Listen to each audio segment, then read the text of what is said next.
ठाकुर जी के भक्त हो तो घबराओ मत, परेशान मत हो, डरो मत। यकीन मानना दोस्तों, आपकी हर परेशानी समय आने पर हल हो जाएगी। एक बार महादेव ने पूछा भगवान से, विष्णु जी से पूछा कि प्रभु सारी दुनिया आपका ध्यान करती है, आप किसका ध्यान करते हैं? आप हमेशा ऐसे आंखें बंद करके ध्यान में रहते हैं। पता है प्रभु ने क्या जवाब दिया?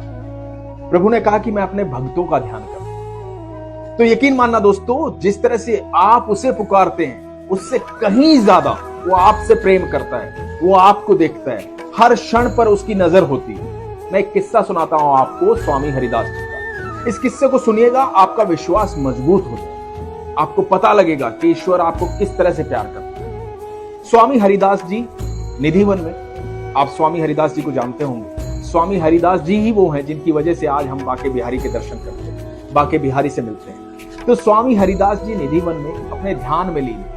स्वामी हरिदास जी से मिलने उन दिनों बहुत लोग आते थे, बहुत लोग उनके दर्शन करने आते थे, बहुत लोग उनसे मिलने आते थे, बहुत लोग कृष्ण की लीलाएं उनसे सुनने आते थे, क्योंकि वो अनन्य भक्त थे कृष्ण के, अद्भुत प्रेम करते थे। वो इतना प्रेम करते थे कृष्ण से कि कृष्ण उनको रोज सुनने आते थे, राधा रानी उनको सुनने आती थी। कृष्ण बिना सुने चैन से बैठते ही नहीं, क्योंकि कृष्ण नटखट है, छलिया है, कृष्ण मनमोहक है, कृष्ण आपसे अद्भुत प्रेम करते हैं, तो तरह तरह से खेलते हैं आप। तो हुआ यूं कि हरिदास जी अपने ध्यान में लीन थे। हरिदास जी से मिलने एक भक्त आए, वो भी कृष्ण से मिलने आए थे, वो भी कृष्ण की बातें सुनने आए थे। उन्होंने सोचा कि हरिदास जी के पास चलता हूं, हरिदास जी से आज बातें करूंगा। तो बड़े प्रेम से हरिदास जी के लिए एक इत्र की बोतल लेके आए, बोले कि हरिदास जी को दूंगा, हरिदास जी ठाकुर को समर्पित करेंगे और बड़ा अच्छा हो जाएगा। तो वो बड़े प्रेम से वो इत्र लेकर के हरिदास जी के पास पहुंचे। तो उन्होंने देखा कि हरिदास जी ध्यान में लीन। हरिदास जी अपने ध्यान में ठाकुर जी को, राधा रानी को होली खेलते हुए देख रहे थे। ओहो, वो होली खेलते हुए देख रहे थे। तो हुआ यूं कि इधर इस व्यक्ति ने उस इत्र की बोतल को हरिदास जी के पैरों में रख दिया कि अभी तो ध्यान में मैं छेड़ता नहीं हूं, दूर बैठ जाता हूं, जब उठेंगे तब बता दूंगा। इधर हरिदास जी होली खेलते हुए ठाकुर जी को, राधा रानी को देख रहे हैं, और ठाकुर जी ने रंग डाल दिए राधा रानी। और राधा रानी ने जब अपनी मटकी को देखा तो मटकी खाली थी। अब यहां हरिदास जी बड़े ध्यान से उनको देख रहे हैं और देख रहे हैं कि राधा रानी के पास रंग खत्म हो गए। हरिदास जी का वो हाथ जो है वो जमीन पर लगा और वो इत्र उनके हाथों में आया, उन्होंने वो इत्र गिरा दिया।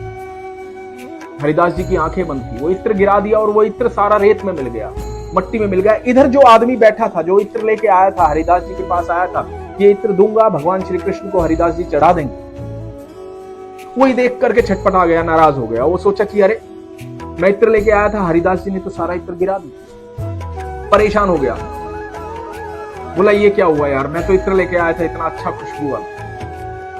इधर हरिदास जी अपने ध्यान में है और देख रहे हैं कि राधा रानी जिनकी मटकी में इन्होंने इत्र डाला है, ओहो हो, तो राधा रानी ने वो मटकी जो है वो ऐसे फेंकी कृष्ण पर और कृष्ण नहा लिए उसमें।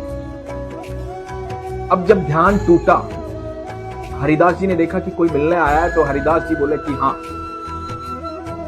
तो वो आदमी बोला कि स्वामी जी, मैं ठाकुर जी के लिए इत्र लेकर आया था और ये इत्र देखिए आपने इसको गिरा दिया अपने ध्यान में और ये पूरा मट्टी में मिल गया, तो मैं ठाकुर जी के लिए लेके आया था। हरिदास जी बोले कि कोई बात नहीं, जाओ बाके बिहारी के मंदिर में जाकर के ठाकुर जी के दर्शन करो, उसके बाद मेरे पास आओ। दोस्तों, क्योंकि स्वामी जी जो बात कह देते थे वो सब मान लेते थे, सब सुनते थे स्वामी जी को। उसने कहा ठीक है स्वामी जी, मैं पहले बाके बिहारी के दर्शन करके आता हूं।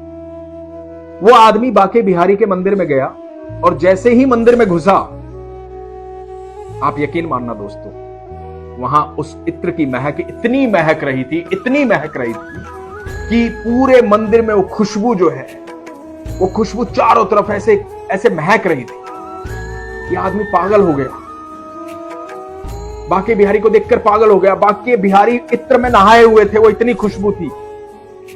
ये लौट के आया और हरिदास जी के पैरों में गिर गया और बोला स्वामी जी बहुत बहुत धन्यवाद, मुझे नहीं पता था कि मेरा इत्र इस तरह ठाकुर जी के पास जाएगा।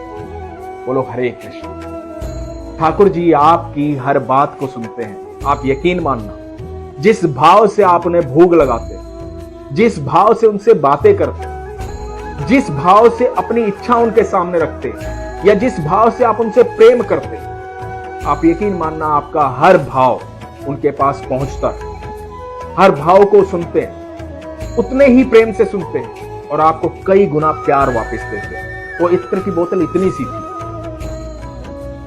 पूरा मंदिर बहक गया, पूरी खुशबू चारों तरफ हो गई। आपका इतना सा भाव इतना हो जाता है ठाकुर के चरणों में जाने के बाद। तो अपने विश्वास को कभी कमजोर ना होने दें, भरोसा रखें। ठाकुर जी आपके पास हर पल हैं, हर क्षण है। बस अपने भाव में, अपने विश्वास में कभी भी किसी भी तरह का शंका ना आने। प्रेम से रहें, खुश रहें, मस्त रहें। हरे कृष्ण।